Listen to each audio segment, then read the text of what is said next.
at all, really.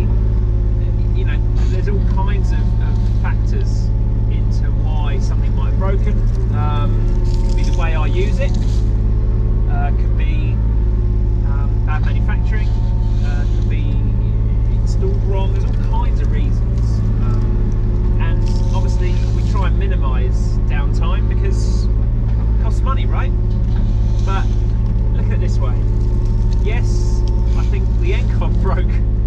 I broke the quick hitch a couple of weeks ago, which is a reoccurring problem, and that is frustrating because you know you don't really want reoccurring problems. You want to, if something goes wrong, fair enough, you want to resolve it, right? You know, the response from Engcon was okay, cool. We'll get the part ordered, and it's happened twice now. You know, we'll send an engineer out, and we think it might be this. You know, we'll speak to Sweden, see what they think, and subsequently, I've had Neil from Esco out, and they have obviously sorted. Well, they've reshimmed it. Basically, the ram itself obviously just pulls back a plate, which releases the back pin of the bucket. And this one we think was over-firing, so it was pushing the plate too far forward, and that was putting stress on it, so that potentially in some situations the bucket could be putting force through the quick hitch ram. So it's been reshimmed, didn't take very long, and we hope that's going to fix it. So, because they don't, you know, so I'm not the only person with an EC02 out there. So it was frustrating to have that happen to me twice, but you know, manufacturers got onto it and hopefully resolved. So obviously I will keep you updated with how it goes. But stuff breaks. It's a thing that happens. It doesn't necessarily mean it's a bad unit. It doesn't mean I wouldn't recommend one. You know, there's a. If you think about it, this thing's replaced a man for me, and guys have days off. You know, we all do. We get ill, and you know, okay. Tilt rotator had a sick day. This is what it is. The pin breaking, that was a new one.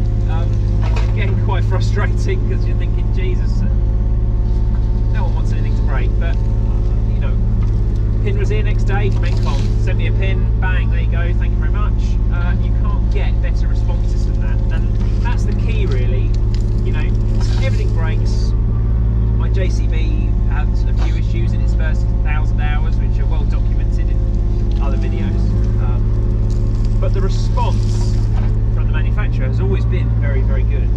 And we run a business, and what we need is a good response. Things happen, you know.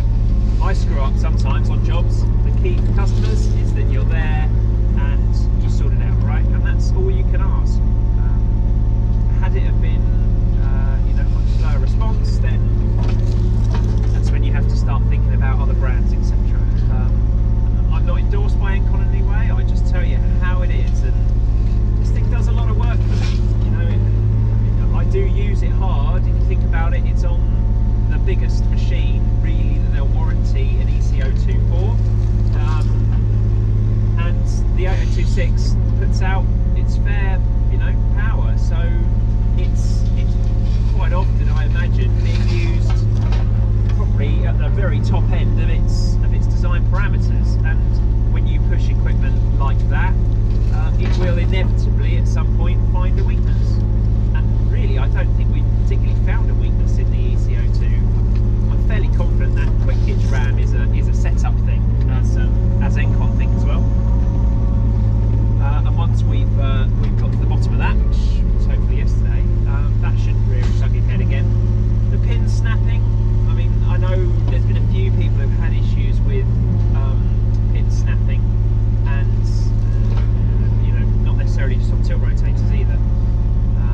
This one has a pin end, it has pin end greasing, which I find really convenient, but obviously it does in theory weaken the pin because you're drilling through it to get the grease hole in it, and it had snapped right down the centre of the grease pin, the centre of the you know, the grease port. So it's clearly a bit of a weak point, and it might be with the forces that this thing uses that I can't have pin end greasing on the bucket here, and maybe I need to you know, get a solid pin made and just go back to greasing it in the nose of the dipper again like we used to.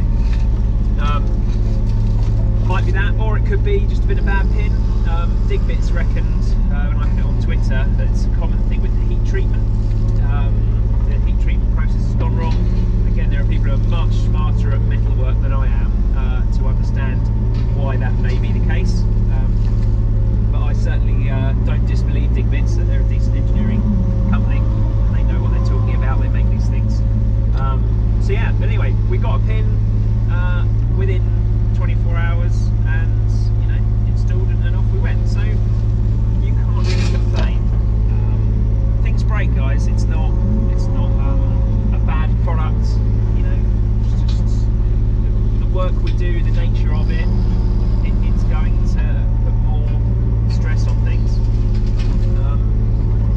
gonna get issues, but you know, the advantages that I get running this stuff is way outweighs the disadvantages.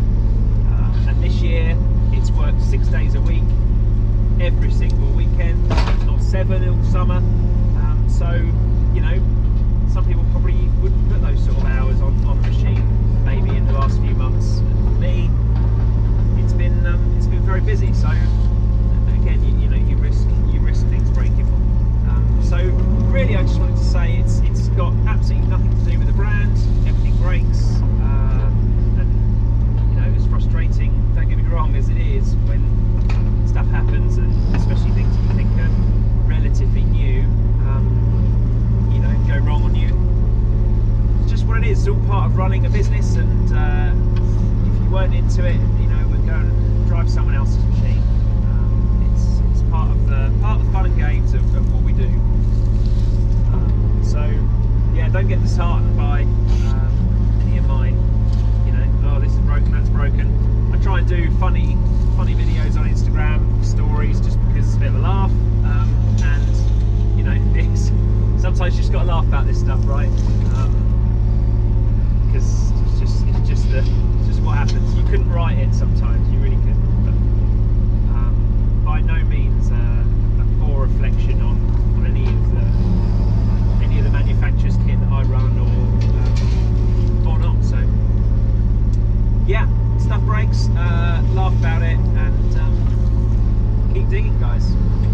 See you in the next video.